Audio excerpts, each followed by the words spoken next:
I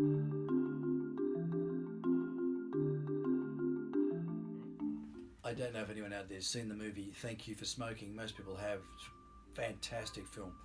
It's a real, quite satirical look at the tobacco industry and its manipulative enterprises over many decades, conning people in the First World West particularly into believing that tobacco use was harmless.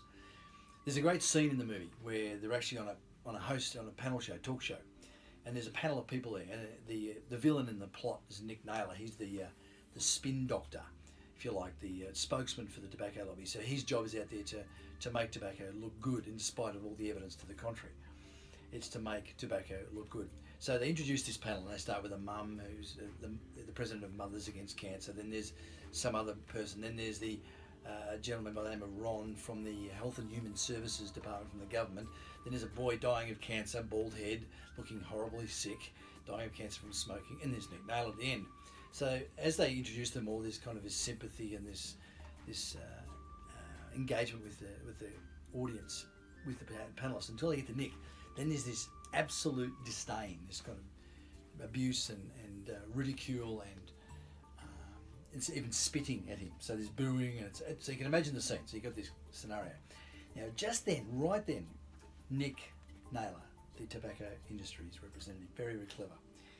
He does something that is not only manipulative, it's inflammatory, it's outrageous, and it's completely untrue, but it catches the audience. He says, what is the interest of the tobacco lobby for this young boy to die? He said, the problem is people like Ron Goody from Health and Human Services, they want children like this boy next to me to die, so their budgets can go up and they can get funding. And of course, everyone's aghast at this. It's outrageous. But then he jumps in and keeps going. So that statement right there, he is labelled the key person in that whole sector, the government representative, for helping the community be healthy and strong and productive, who have got in place a process of abstinence, of cessation of smoking, of the demand reduction for smoking.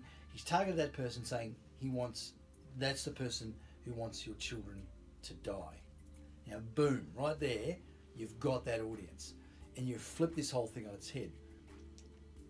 Now, sound familiar? Does it sound familiar? It should do.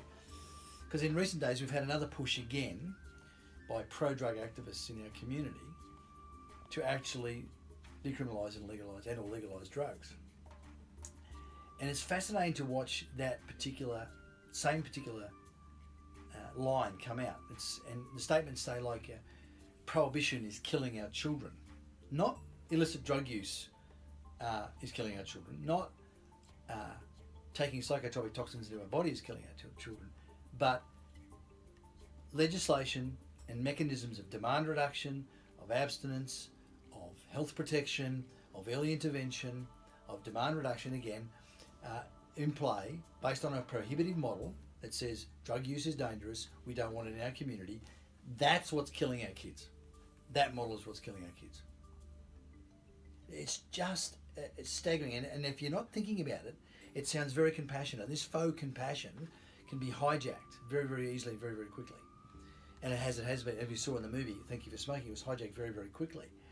Now, the pro-drug lobby want to get governments, this is what they want to do, they want to use manipulative dialogue, emotive language, not evidence-based, but emotive language, to actually increase access, increase acceptability, increase availability of drugs. Now, this is what decriminalisation and legalisation does.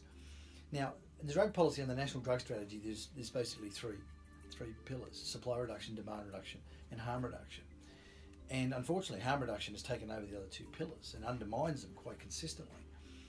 And so the question you've got to ask of any drug policy or drug policy interpretation, or any mechanism that's going to be in play in the community around the drug issue, particularly illicit drugs, is one, is it going to enable, empower, endorse, or equip drug use, or is it going to facilitate the remediation, reduction, and recovery from drug use?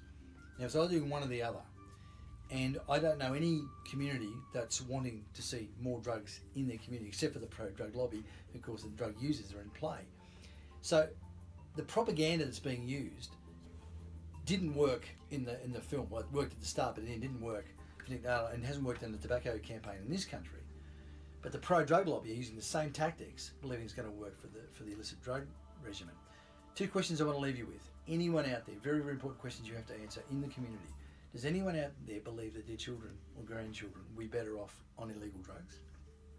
And the second question, does anyone out there believe their children or grandchildren will be better off with easier access to illicit drugs?